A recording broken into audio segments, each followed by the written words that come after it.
I remember the exact words. Family means sacrifice. That's what my dad said as he slid my ticket across the table. Not to me, but to my sister's fiancé. A man who hadn't paid a cent. A man who lived off her, off us. And me? I was the one who wired the money. $31,400. Flights, villa, excursions. Every detail booked under my card. But suddenly, my seat was gone. My father decided the freeloading fiancé deserved to be included, and I was told to step aside.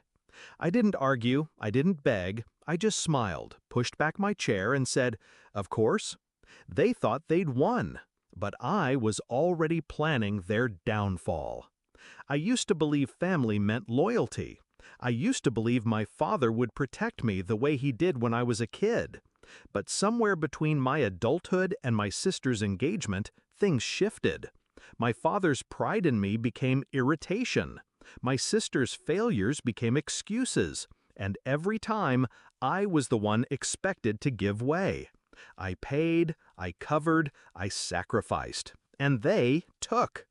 When I booked that trip, I imagined it would be the first time in years we'd all be together without tension. I thought sunshine, beaches, and shared laughter could repair old cracks. Foolish, wasn't it? The moment my father told me my place was better used, I stopped being the provider. I became the architect. First move? Ownership. The bookings were in my name.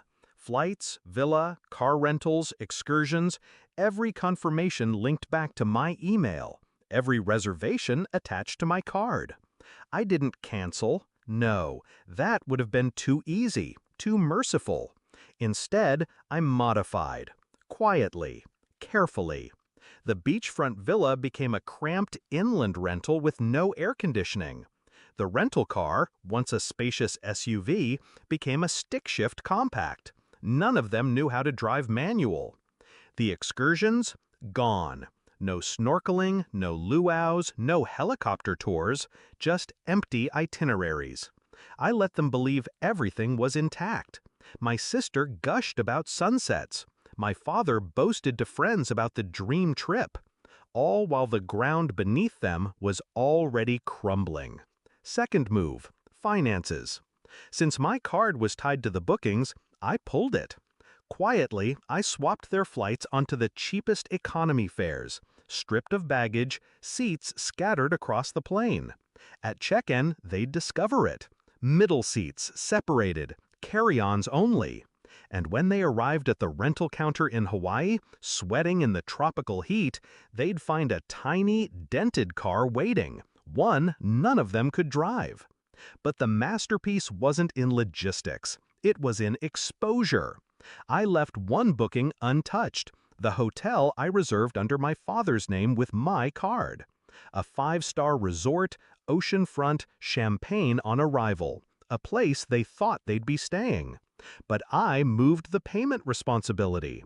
At check-in, my father would be asked for his card, $31,000. His name, his liability. I could already picture his face, veins rising in his temple, when the clerk said, "Sir, we'll need the card on file to finalize this reservation." The night before their flight, I sent one final message in the family group chat. Enjoy the trip. Consider it my gift. And then I muted the thread. The fallout came fast. From the airport, my sister sent a string of panicked texts. Their seats were split, no baggage allowed. My dad's rage came through in half-baked insults. I said nothing. Hours later, a call, breathless, furious. My sister again. "The villa's not what you booked. It's a shack, no air." I let her voice echo into silence before I hung up.